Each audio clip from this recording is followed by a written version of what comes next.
So one of the states that is being hit very hard by these gas shortages we're talking about is North Carolina. The governor declared a state of emergency after more than 1,000 gas stations ran out of fuel. Joining me right now for a look at where things are and where things are headed is North Carolina's Attorney General Josh Stein. Attorney General, thank you for being here. The governor has said, I heard, that he thinks at least some of the shortage is being driven by panic buying. What do you see as driving this shortage in North Carolina? Well, obviously, the primary cause are the cyber criminals that held not only Colonial Pipeline hostage, but all of us. And then that shortage has certainly been compounded by panic buying. We're urging people, if you do not need gas, don't fill up. The gas will come, the supply will come in the next 2 or 3, 4 days. Just be patient and wait, because panic buying can worsen shortages. We remember how last year nobody could find any toilet paper because people bought a year's worth of supply of toilet paper. Just wait. If you've got gas in your car, don't top off. The Energy Secretary said today that things will be, as you've mentioned, 2, 3, 4 days. I think the way she said is back to normal in a couple of days. How long, though, do you think the problems are going to linger here? I mean, what should people prepare for?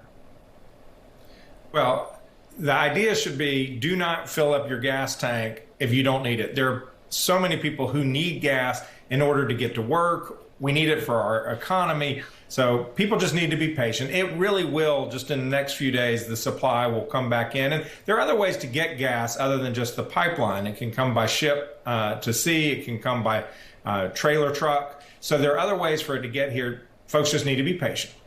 Price gouging. We're told that between just North and South Carolina, there have been almost 1,000 complaints of price gouging since this disruption started.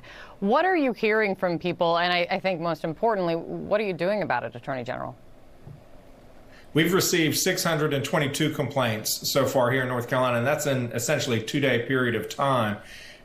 North Carolina's price gouging law comes into effect whenever the governor declares a state of emergency. And what it prohibits is sellers taking advantage of people's desperation to make a quick buck. So if a gas station has their supply in their underground storage tank that they paid X dollars on, they can't raise the price on that just because folks are desperate.